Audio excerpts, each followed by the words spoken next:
اور تکبیرات تشریق چونکہ ذوالحجۃ الحرام کے مہینے میں کہی جاتی ہیں، اور اس کا وقت جو ہے وہ شروع ہوتا ہے 9 ذی الحجہ کی نماز فجر سے لے کر 13 ذی الحجہ کی نماز عصر تک، ہر فرض نماز کے بعد جو جماعت مستحبہ کے ساتھ ادا کی گئی ہو۔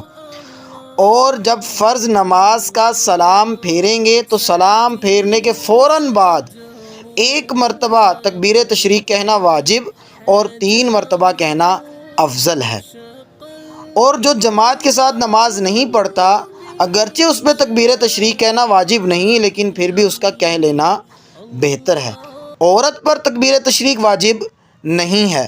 جمعہ اگر ان ایام کے اندر آ جائے تو جمعے کی نماز کے بعد بھی تکبیر تشریق کہنا واجب ہے، نماز عید کے بعد بھی کہہ لے۔ اگر امام تکبیر تشریق کہنا بھول گیا تو بھی مقتدیوں پر تکبیر تشریق کہنا واجب ہی رہے۔